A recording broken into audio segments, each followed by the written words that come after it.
जय श्री सीताराम. जय माँ सप्तशृंगी. गुरुदेव श्री सद्गुरु कृष्णनाथ महाराज की जय हो. साष्टांग दंडवत, सादर प्रणाम. राम राम. आजचे हे प्रवचन तुमच्या आमच्या प्रत्येकाच्या कुलदैवताला समर्पित आहे.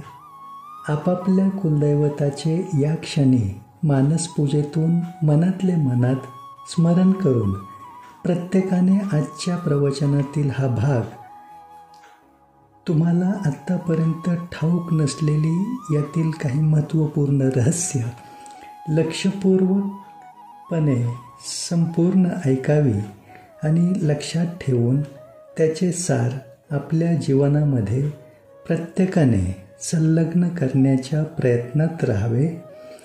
आत्ता हे तुमच्याच प्रत्येकाचे फायद्याचे असलेले रहस्यमयी सार संपूर्ण ऐकण्यासाठी तुमचा जेवढा वेळ तुम्ही देणार आहात, हाच वेळ तुमच्या पुढील संपूर्ण उर्वरित आयुष्याचा कालखंड आनंद प्राप्तीच्या व्याप्तीने भरलेला ठरण्याच्या दृष्टीने कामी येईल, यातील मात्र शंका नाही. कुलदैवत म्हणजे काय हे प्रथम नीट समजून घ्या. तुमच्या कुळाचा उद्धार करण्याची अनुमती आणि जबाबदारी ज्या दैवताकडे आहे ते दैवत म्हणजे तुमचे प्रत्येकाचे कुलदैवत. संपूर्ण 33 कोटी देवी देवतांमध्ये भगवंताने वेगवेगळ्या जबाबदाऱ्या प्रत्येक देवी देवतांवर सोपविलेल्या आहेत. उदाहरण म्हणून सांगायचे झाले तर सूर्यदेव संपूर्ण सृष्टीला दिवसाचे प्रहरात प्रकाशमान ठेवून ऊर्जा चैतन्य पुरवण्याची जबाबदारी पार पाडतात. चंद्रदेव रात्रीच्या अंधकारात सृष्टीला सौम्य प्रकाशमानातून शीतलता प्रदान करतात. पवनदेव सृष्टीला प्राणवायू पुरवण्याची जबाबदारी पार पाडतात. वरुणदेव जल देण्याची जबाबदारी पार पाडतात. अशाच प्रकारे कुलदैवतावर जबाबदारी असते ती तुमच्या कुळाचा उद्धार करण्याची. तुमचा प्रत्येकाचा आत्मा शरीर धारण करून येथे भूलोकी जन्म घेण्याचे आधीपासूनच तुमचे कुलदैवत येथे उपस्थित असते. म्हणजेच तुमच्या कुलदैवतासोबतची तुमची संलग्नता, तुमचा असलेला संबंध हा तुमच्या जन्माचे आधीपासूनच आहे हे लक्षात घ्या. ज्या गावामध्ये तुमचा जन्म होतो तेथील असणारे ग्रामदैवत म्हणजे तेथील सर्व गावकरी मिळून ज्या दैवताचा उत्सव साजरा करत असतात ते दैवत आणि तुमचे असणारे कुलदैवत हे दोन्ही एकच असतात असे प्रत्येकाचे बाबतीत लागू होतेच असे नाही. तुमच्या बाबतीत ग्रामदैवत आणि कुलदैवत हे दोन्ही वेगवेगळे सुद्धा असू शकतात. तुमच्या वडिलोपार्जित भक्ती परंपरेतून सातत्याने पिढीजात तुमच्या कुळामध्ये तुमच्यापर्यंत अचूक कुलदैवत आपोआप पोचले जात असते. त्यामुळे दैवता आणि कुलदैवत यातील फरक लक्षात घेणे गरजेचे ठरते. कुलदैवता व्यतिरिक्त असणाऱ्या इतर देवी देवता ही तुमची श्रद्धास्थाने कोणतीही असू शकतात, परंतु ते तुमच्या कुलदैवताचे स्थान घेऊ शकत नाहीत. त्यामुळे कुलदैवत सोडून तुम्ही या भूतलावरची 68 तीर्थ, 4 धाम, सर्व बाकीची तीर्थक्षेत्रीची यात्रा जरी केली तरी ती निष्फळ ठरते.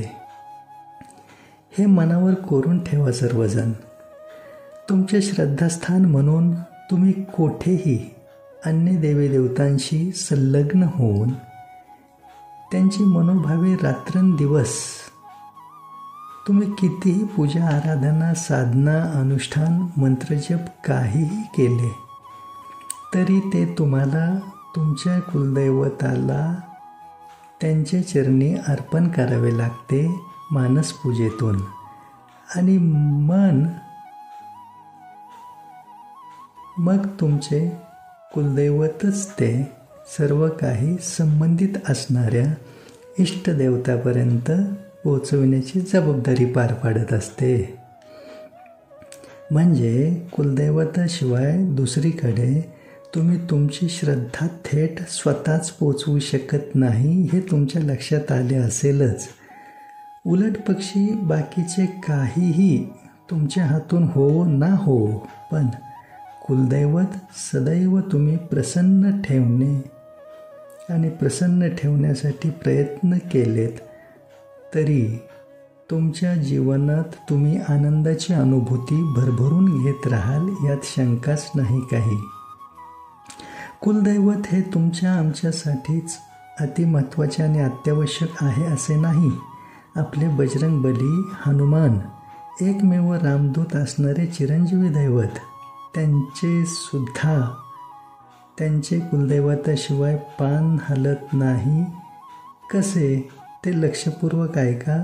उदाहरण म्हणून थोडे संक्षिप्त स्वरूपातच सांगतो, कारण रामायणातील दृष्टांत सविस्तर सांगायला वेळ वाढेल आणि महत्त्वाचा आपल्याला कुलदेवीचे महात्म्याशी निगडीत बाजूला वेळ कमी पडेल म्हणून. असो, रावणाने सीतामातेला कपटनीतीद्वारे पळवून नेल्याच्या नंतर सीतामातेचा शोध घेण्याच्या प्रवासात मध्ये ज्यावेळी मोठा जलाशय समुद्र आडवा आला तेव्हा संबंधित सर्वांमध्ये मोठे प्रश्नचिन्ह निर्माण होऊन बसले. त्यावेळी सुग्रीव महाराजांनी बजरंगबलींना म्हणजे हनुमानजींना सुचवले की तुमच्याकडे उड्डाणविद्या जन्मताच आहे, त्यामुळे तुम्ही हवेत उड्डाण करून या वाटेतील हा समुद्र सहजपणे ओलांडून जाऊ शकता. मग त्याप्रमाणे हनुमानजींनी हवेत उड्डाण करण्याचा प्रयत्न करण्यास सुरुवात केली, पण काही केले हवेत उड्डाण करण्यात त्यांना यशच येईना. त्यावेळी तेथे त्यांच्यासोबत असलेले सर्वजण आश्चर्यचकित झाले. स्वतः बजरंगबलीसुद्धा चिंताग्रस्त झाले. त्यांना त्यांचे नेमके काय आणि कुठे चुकते आहे हेच समजेना. तेव्हा जांबुवंत महाराज त्यांच्याजवळ गेले आणि त्यांनी बजरंगबलींना विचारले की तुम्ही श्री गणेशाचे स्मरण केले का? हनुमानजींनी हो केले म्हणून सांगितले. मग विचारले माता पित्याचे स्मरण केले का? तर हनुमान म्हणाले केले आहे. पुढे जांबुवंतांनी विचारले कुलदैवताचे स्मरण तुम्ही केले आहे का? तेव्हा मात्र हनुमानजींचा चेहरा ओशाळला. त्यांनी हात जोडून जांबुवंतांची माफी मागितली आणि म्हणाले माझ्याकडून तेच नेमके मी विसरलो होतो. त्यापुढे मग बजरंगबलींनी त्यांचे कुलदैवत असणाऱ्या वरुण देवांचे स्मरण करून हवेत उड्डाण करण्याचा जेव्हा प्रयत्न केला तेव्हाच ते सहजपणे हवेतून उड्डाण करून वाटेतील तो समुद्राचा अडथळा पार करून तो समुद्र ओलांडून जाण्यामध्ये यशस्वी होऊ शकले. सांगण्याचे तात्पर्य काय? जर बजरंगबली सुद्धा कुलदैवताशिवाय यशस्वी होऊ शकत नसतील तर तुम्ही आम्ही तर कोणीच नाही. त्यामुळे तुमचे श्रद्धास्थान म्हणून अन्य इष्टदैवत कोणतेही असले तरी कुलदैवतच अतिमहत्त्वाचे आहे हे ध्यानात ठेवूनच आयुष्य जगणे गरजेचे आहे. ही बाब प्रत्येकाने विचारात घेतली पाहिजे.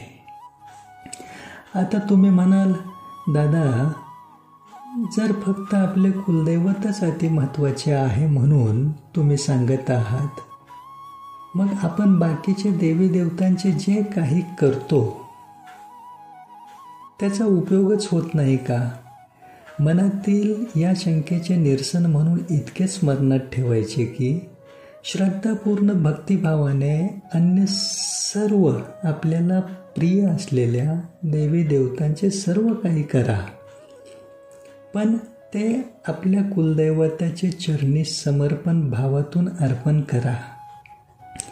तरच ते संबंधित इष्टदैवतापर्यंत पोचेल आणि त्यांचेसुद्धा आशीर्वाद, विशिष्ट कृपा तुम्हाला लाभत राहील आणि ती कृपा, तो आशीर्वादसुद्धा तुम्हाला तुमच्या कुलदैवतामार्फतच तुमच्यापर्यंत सहजपणे पोहोचेल.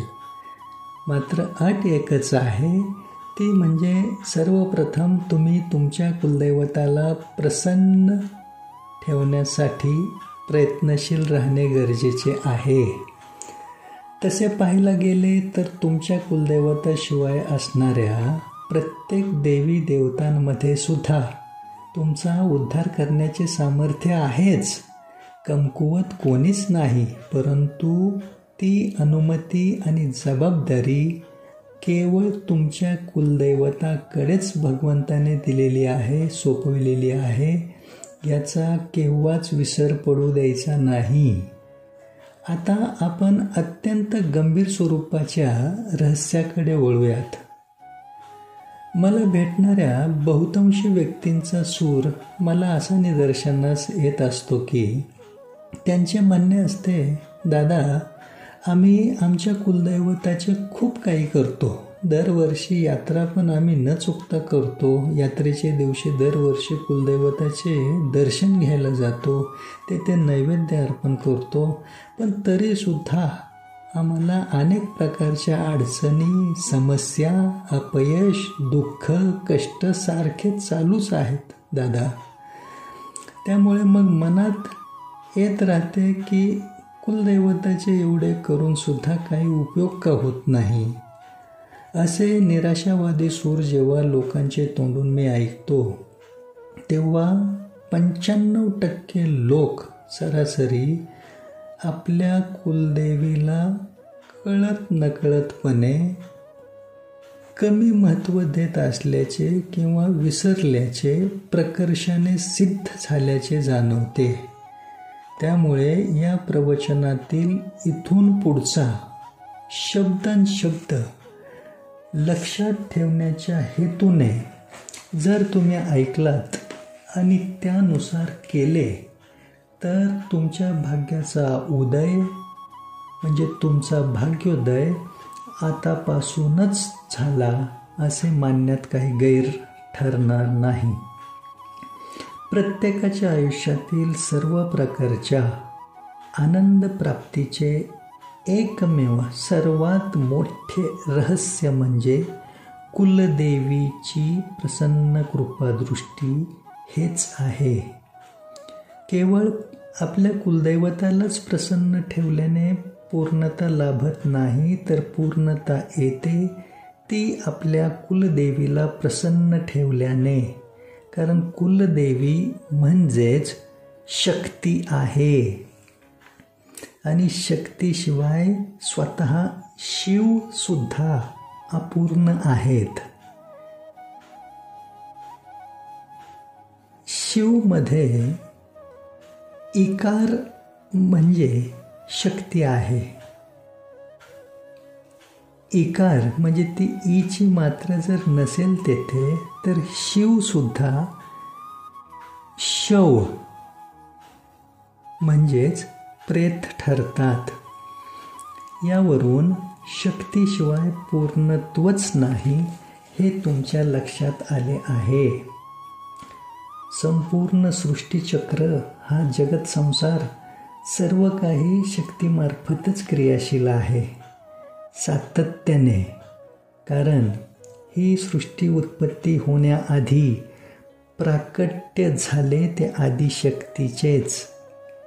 हा उगम प्रत्येकाने केव्हाच विसरता कामा नये आणि प्रत्येकाची कुलदेवी ही आदिशक्तीचेच अंशात्मक स्वरूप आहे हे प्रत्येकाने आपापल्या मनावर कोरूनच ठेवले पाहिजे. आणि प्रत्येकासाठी सर्व प्रकारच्या आनंद प्राप्तीसाठी तेच अतिगरजेचे आहे. आता प्रत्येकाची कुलदेवी ही आदिशक्तीचे अंशात्मक स्वरूप कसे ते नीट समजून घ्या. ज्यावेळी आदिशक्तीचे प्राकट्य झाले त्यावेळी तिने तेथे उपस्थित असलेल्या ब्रह्मदेव, विष्णुदेव आणि महेशदेव म्हणजेच महादेव या तिघांना शक्ती अंश विभागून प्रदान केला. तो अशा प्रकारे की ब्रह्मदेवांना श्री महासरस्वती, विष्णुदेवांना श्री महालक्ष्मी आणि महेश देवांना श्री महाकाली असे तिघांनाही शक्ती अंशाने पूर्णत्व बहाल केले.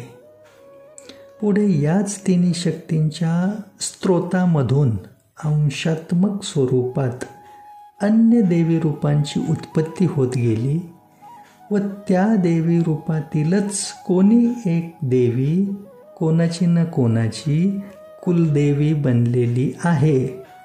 अगदी सोप्या आणि सुटसुटीत शब्दात तुम्हाला याची फोड करून सांगितली.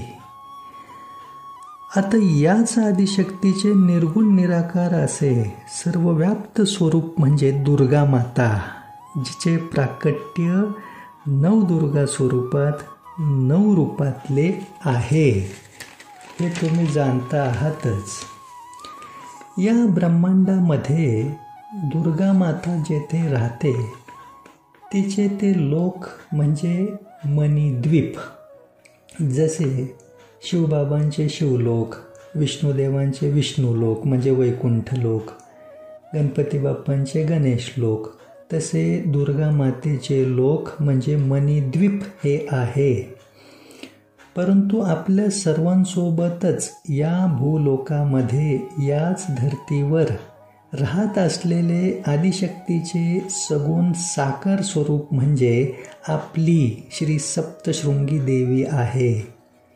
आणि ही सप्तशृंगी माता आपल्यासोबतच या भूतलावर राहते. कुठे तर सप्तशृंगगडावर, नाशिकमधील वणी येथे आपल्या महाराष्ट्र राज्यात.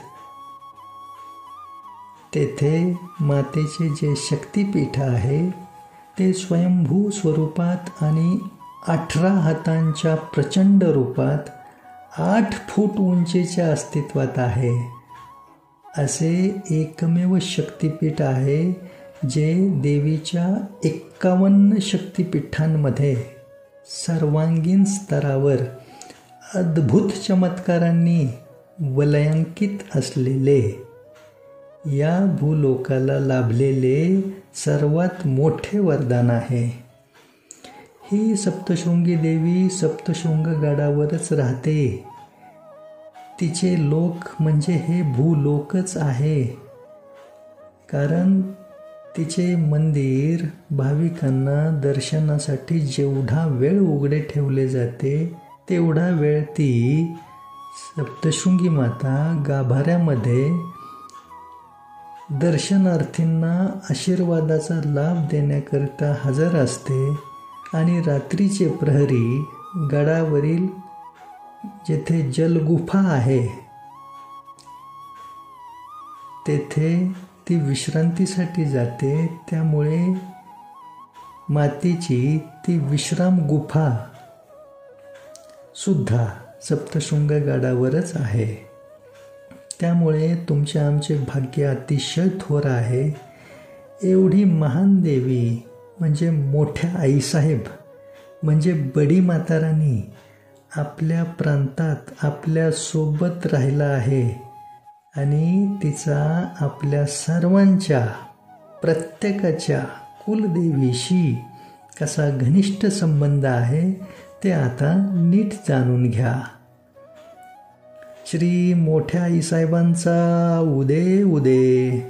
श्री बडी मातारानी की जय हो. श्री सप्तशृंगी माता की जय हो. तुम्हा सर्वांना केव्हा न केव्हा तरी देवीची आरती म्हणताना किंवा ऐकताना महिषासूर मर्दिनी हे नाम आढळले असेलच. हे महिषासूर मर्दिनी नाम ज्या देवी अवताराचे आहे ती देवी म्हणजेच आपली श्री सप्तशृंगी देवी आहे. महिषासूर नावाचा अत्यंत बलशाली असा राक्षस, आसूर असा सामर्थ्यवान होता की त्याने त्याच्या तपोबलाचे सामर्थ्याने ब्रह्मदेवांना प्रसन्न करून घेतले होते. आणि त्याने ब्रह्मदेवांकडून असे वरदान प्राप्त करून घेतले होते की देव, दानव, दैत्य यांपैकी कोणीच त्याचा अंत करू शकणार नाही. आणि याच वरदान प्राप्तीच्या बळावर त्याने या भूलोकी क्रूरपणाचा उच्छाद मांडला होता. त्यावेळी सर्व देवसुद्धा चिंताग्रस्त झाले आणि देवादिदेव महादेवांकडे गेले सृष्टी संरक्षणाचा मार्ग काढण्यासाठी. तेव्हा महिषासुराकडे असलेले ते वरदान विचारात घेऊन महादेवांनी ब्रह्मदेव आणि विष्णुदेव यांच्यासोबत चर्चा केली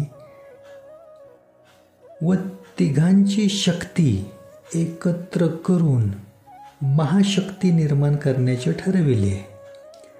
त्यानुसार महादेवांची शक्ती म्हणजे श्री महाकाली, ब्रह्मदेवांची शक्ती म्हणजे श्री महासरस्वती आणि विष्णुदेवांची शक्ती म्हणजे श्री महालक्ष्मी या तिन्ही शक्तींचा एकत्रित संगम करून प्रचंड महाशक्ती स्वरूप उत्पन्न झाले.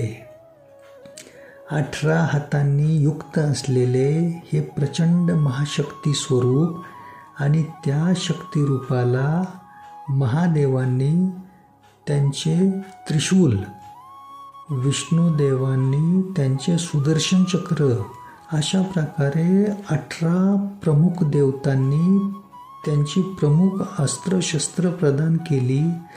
त्यामध्ये यमदेवांनी सुद्धा त्यांच्याकडील अस्त्र मातेच्या त्या स्वरूपाला प्रदान केले. हा प्रचंड महाशक्तीचा महासंगम भूलोकी अवतरित झाला आणि तो 7 शिखरांच्या पर्वतांमध्ये प्रकट झाला. आता शिखर म्हणजे शृंग आणि 7 म्हणजे सप्त, म्हणून मातेच्या त्या सगुण साकार अवताराला श्री सप्तशृंगी हे नाम प्रचलित झाले व त्या पर्वतगडाला सप्तशृंगगड हे नाव लागू झाले. तेथेच श्री सप्तशृंगी देवीने महिषासूर राक्षसाचे शिर कापून त्याचा वध केला. त्यामुळे श्री सप्तशृंगी देवीला महिषासूर मर्दिनी हे नाम प्राप्त झाले. आणि महत्त्वाचे म्हणजे सृष्टीच्या संरक्षणासाठी, लोककल्याण निरंतर चालू ठेवण्यासाठी श्री सप्तशृंगी देवी 18 हातांनी युक्त अशा प्रचंड महाशक्तिशाली स्वयंभू स्वरूपातच सप्तशृंगगडावर कायमस्वरूपी स्थिरावली. तेथीलच निवासिनी श्री सप्तशृंग निवासिनी बनून अखंडित राहिलेली आहे. सप्तशृंगगडाचे शिखरावर वर्तमानात आज तेथे मातेच्या दर्शनाला जाणाऱ्या प्रत्येकाला ज्या कीर्तिध्वजाचे दर्शन घडते त्या ठिकाणीच मातेने महिषासुराचे शीर म्हणजे मुंडके कापून हातात घेतले होते. तेथे ध्वज लावण्यासाठी जाण्याची जी वाट, जो रस्ता आहे तो श्री सप्तशृंगी मातेनेच एका पुण्यवान गवळ्याला दाखवून दिला आणि त्याच्या कुळामध्येच पुढे तेथे ध्वज लावण्यासाठी संबंधित व्यक्तीला माता तिथपर्यंत पोचण्याची वाट दाखवित असते. ती वाट शोधण्याचे आत्तापर्यंत इतर बुद्धिमान संशोधकांनी, संशोधनकर्त्यांनी अनेक वेळा प्रयत्न करून पाहिले. अगदी हेलिकॉप्टरचा देखील वापर करून प्रयत्न केले गेले, परंतु कीर्तिध्वजापर्यंत जाण्याचा रस्ता अद्याप कोणीच शोधू शकण्यात यशस्वी होत नाही. असे अनेक अद्भुत चमत्कार आहेत सप्तशृंगगडावर. अशी ही चमत्काराचे दुसरे नाव असणारी श्री सप्तशृंगी देवी तुमच्या आमच्या प्रत्येकाच्या कुलदेवीचे मूळ स्थान आहे. कारण श्री महासरस्वती, श्री महालक्ष्मी आणि श्री महाकाली या 3 महाशक्तींचा एकत्रित महासंगम म्हणजे श्री सप्तशृंगी देवी आहे, हे तुम्हाला समजले आहेच. आणि या 3 महाशक्तींपैकीच कोण्या एका शक्तीचं अंशात्मक स्वरूपातील एखादं देवी रूप ही तुमची आमची कोणती ना कोणती कुलदेवी आहे. म्हणजेच आपल्या प्रत्येकाच्या कुलदेवीचे मूळ श्री सप्तशृंगी देवी आहे.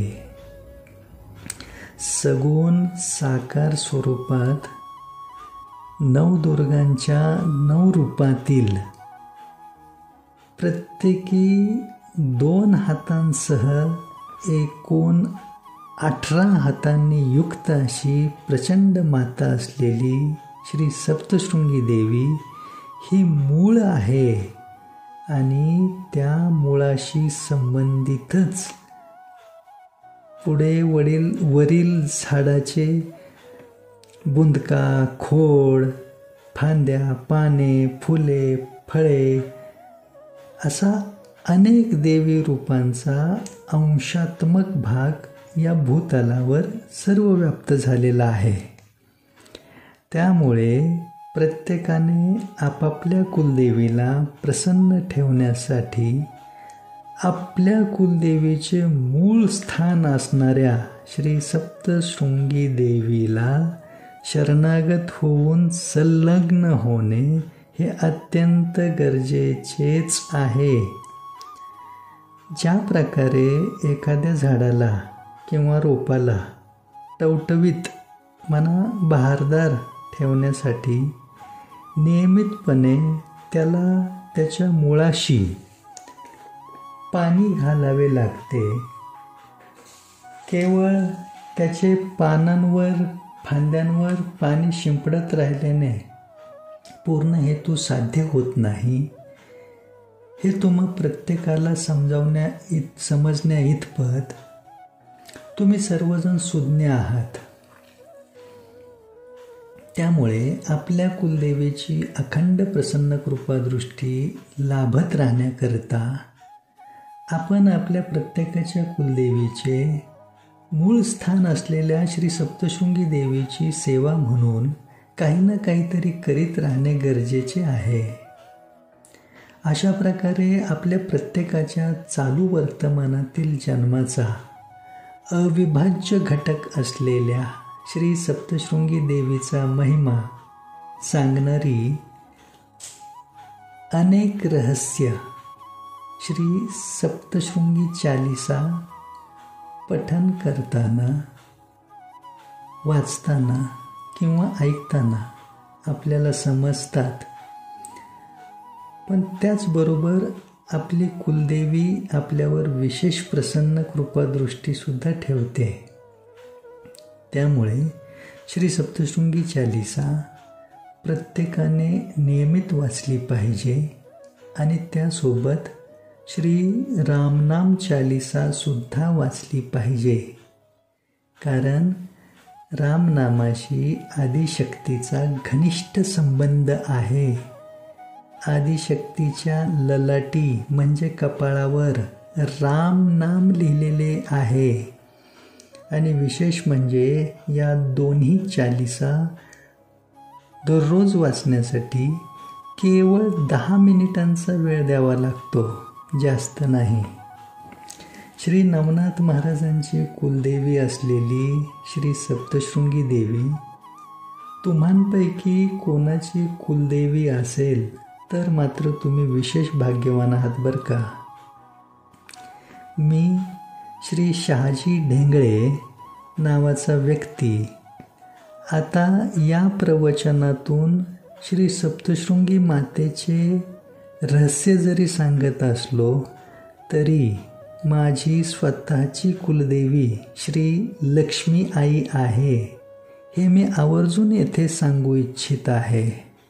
कारण मी स्वतः माझ्या कुलदेवीचे मूळ असलेल्या श्री सप्तशृंगी देवीची थोडीफार सेवा हातून घडत राहण्याच्या प्रयत्नात असल्यानेच माझी कुलदेवी श्री लक्ष्मी आईने कृपा केली आणि माझ्या हातून श्री रामनाम चालिसा ही रामनामाची चालिसा लिहिली गेली.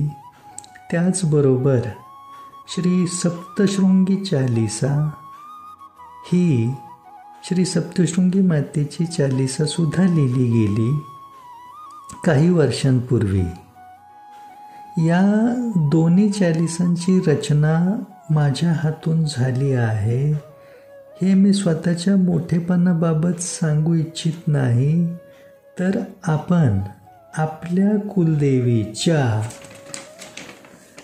मुळाशी संलग्न झाल्यानेच मी अनेकांचे विशेष मार्गदर्शन करण्यासाठी कृपापात्र ठरलो. अखंडितपणे लोककल्याणार्थ काहीतरी सत्कर्म करीत राहण्याचे सौभाग्य मला लाभले. श्री नवनाथ महाराजांचे आशीर्वाद, गुरुदेव श्री सद्गुरू कृष्णाथ महाराज गुरूंची कृपा तर आहेच, पण जन्माचे खरे सार्थक पूर्णतः माझे कुलदैवत श्री रघुजी बुवा आणि कुलदेवी श्री लक्ष्मी आई यांचे प्रसन्न कृपादृष्टीनेच साध्य होत आहे. हे प्रामुख्याने स्वतःचेच उदाहरण देऊन मी तुम्हाला सांगू इच्छित आहे अगदी मनापासून. प्रत्येकाला दैवी कृपा सहजतेने लाभत राहावी अशी सदिच्छा मनामध्ये बाळगून मी सातत्याने सेवाकार्य करतोच आहे. परंतु प्रत्येकाला जाऊन भेटणे किंवा प्रत्येकासाठी वेळ देऊन त्यांना भेटायला बोलावणे यालासुद्धा एक विशिष्ट मर्यादा आहे. त्यामुळे श्री सप्तशृंगी चालिसा आणि श्री रामनाम चालिसा या दोन्ही चालिसांची पुस्तके प्रसाद रूपाने प्रत्येकाला घरोघरी पोचविणे, मंदिरांमध्ये वाटप करण्याचा प्रयत्न करीत राहणे, अशा प्रकारचे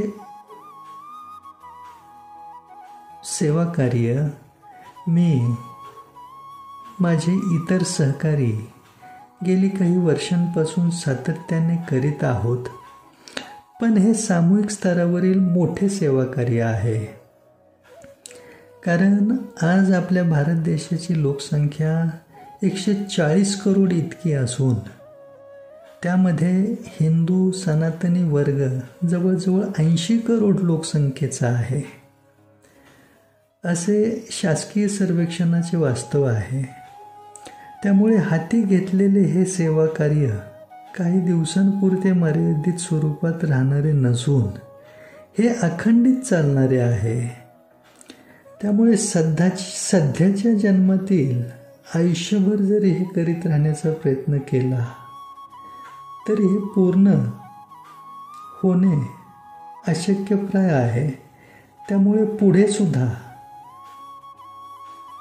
हे चालूच राहावे आणि दैवी कृपेने अनेकांचे कल्याण नव्हे तर परम कल्याण होत राहावे सातत्याने, असा विशेष प्रयत्न आहे. या सेवा कार्यामधून श्री सप्तशृंगी चालिसा आणि श्री रामनाम चालिसा प्रत्येकासाठी आपापल्या कुलदैवताची विशेष कृपा प्राप्त करून घेण्याचा अतिशय सोपा मार्ग या सेवा कार्यातून आम्ही उपलब्ध करून दिलेला आहे, देत आहोत. आतापर्यंत लाखो लोकांपर्यंत या दोन्ही चालिसांची पुस्तके प्रसाद रूपाने पोचविण्यात गेले काही वर्षांपासून यश लाभत आहे. त्याचे काही पुरावे तसेच दोन्ही चालिसांची गायनबद्ध रूपात प्रदर्शित झालेली गीते, गाणी आणि प्रत्येकाला अत्यावश्यक असणाऱ्या ज्ञानाच्या इतर प्रवचनांचे व्हिडिओ हे सर्व काही तुम्हाला यूट्यूब गुगलच्या माध्यमातून पाहता येईल. त्याकरिता यूट्यूबवर आमचे जे चॅनल आहेत त्यापैकी श्री नवनाथ सत्वतीर्थ या नावाने एक चॅनल आहे. राम नाम महिमा सेवा मंडळ या नावाने दुसरे चॅनल आहे. भक्ती TV9 या नावाने तिसरे चॅनल आहे. शहाजी ढेंगळे चालिसा रचनाकार या नावाने नवीन चॅनल सुरू केलेले आहे. त्यासोबतच राम नाम महिमा सेवा मंडळ नावाने फेसबुक पेज व इंस्टाग्रामवर सुद्धा तुम्ही पाहिल्याच्या नंतर तुम्हाला एकंदरीत सर्व अंदाज येऊ शकेल.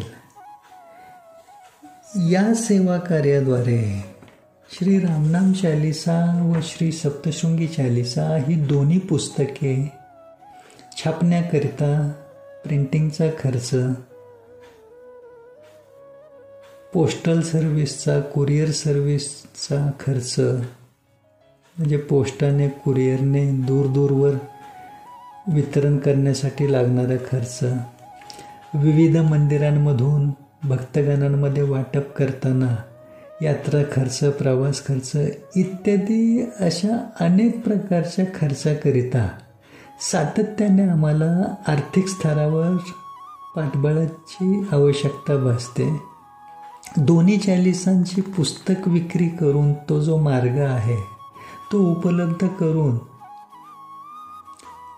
अशा धर्मकार्याचे आणि सेवा कार्याचे व्यावसायीकरण हातून होऊ नये अशी सद्भावना ठेवून हे सेवा कार्य करीत आहोत.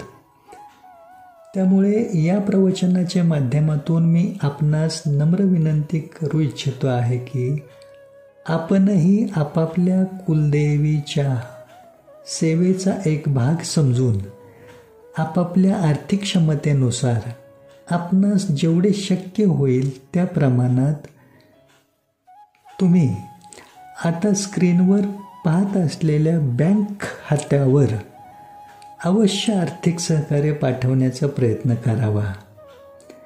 आपल्या स्वतःसोबत इतरांचेही कल्याण व्हावे अशा सद्भावनेतून जी काही धनाची रक्कम तुम्ही या खात्यावर पाठवू शकाल त्याने तुम्हालाही विशेष दैवी कृपा लाभेल हे निश्चित आहे.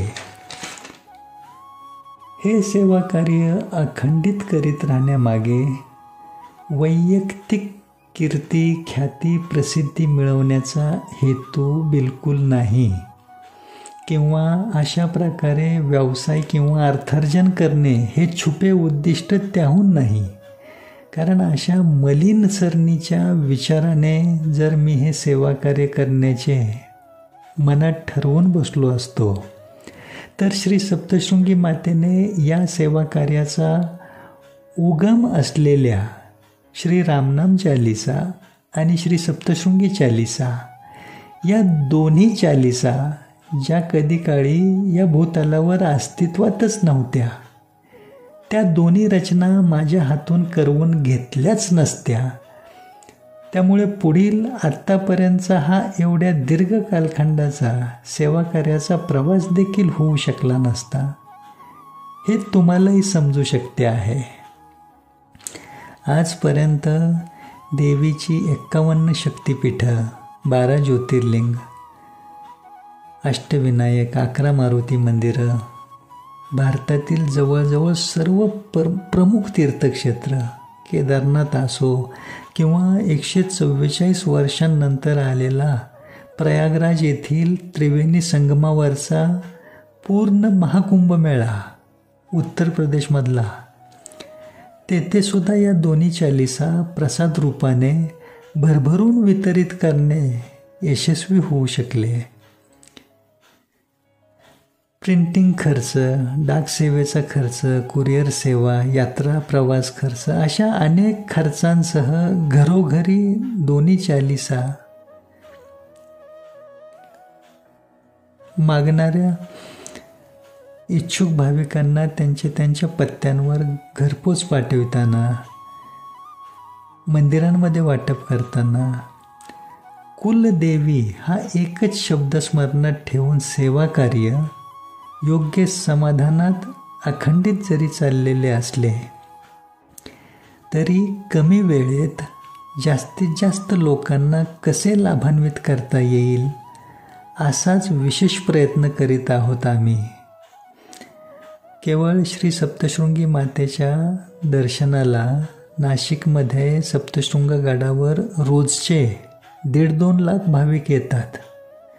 अयोध्या येथील श्री राम जन्मभूमीतील श्रीरामांचे जे मंदिर आहे त्या मंदिरामध्ये रोजचे 3-4 लाख भाविक येत असतात. अशा मंदिरांमध्ये जरी दोन्ही चालिसांची पुस्तके प्रसाद रूपाने वाटायची म्हटलं तरी मोठी खर्चिक बाजू आहे. त्यामुळे तुम्ही पाठवलेली आर्थिक सहकार्याची मदत चांगल्याच कामी येणार आहे. या सेवा कार्यामध्ये दान स्वरूपात काही रक्कम तुम्हाला स्क्रीनवर दिसत असलेल्या खात्यावर पाठवून देताना या आपल्या पैशाचे पुढे काय होईल असा प्रश्न जेव्हा मनात येईल की नाही, तेव्हा इतकेच स्मरणात असू द्या की कुलदेवीच्या सेवेद्वारे ही रक्कम दान करीत आहोत, डोनेट करीत आहोत. म्हणजे याचा गैरवापर करणाऱ्याला शिक्षा द्यायला, त्याच्यावर लक्ष ठेवायला अन्य दुसरे तिसरे कोणी नसून खुद्द शक्ती आहे, जिच्या क्रोधाने महिषासुरासारख्या वरदानप्राप्त जीवाचे सुद्धा मुंडके शिर छाटले गेले. असो, सर्वात महत्त्वाचे म्हणजे तुम्हा सर्व बंधू भगिनींना माझी अशी नम्र विनंती आहे की कोणत्याही कारणास्तव जरी तुम्ही या सेवा कार्यासाठी काही रक्कम पाठवू शकला नाहीत तरी हरकत नाही. त्याबद्दल मनामध्ये कुठल्या प्रकारची अस्वस्थता ठेवण्याचे कारण नाही. परंतु तुम्हाला स्क्रीनवर दिसत असलेल्या संपर्क क्रमांकावर संपर्क करून तुम्ही तुमच्या स्वतःसाठी श्री रामनाम चालिसा आणि श्री सप्तशृंगी चालिसा ही दोन्ही पुस्तके घरपोच मिळण्यासाठी तुमचा पत्ता अवश्य सांगा. दोन्ही पुस्तके प्रसाद रूपाने तुम्हाला अवश्य मिळतील. त्याचे नियमित वाचन करा. फक्त 10 मिनिटे लागतात त्यासाठी.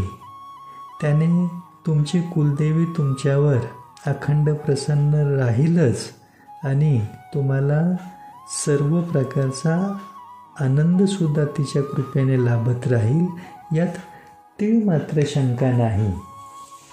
आता एक मुद्दा विशेष करून तुम्हाला सांगूशी वाटतो आहे, तो असा की हे प्रवचन तुम्हाला पुन्हा जसा वेळ मिळेल तसा तुमच्या वेळेच्या अनुकूलतेनुसार वारंवार अनेकदा ऐकण्याचा प्रयत्न करा.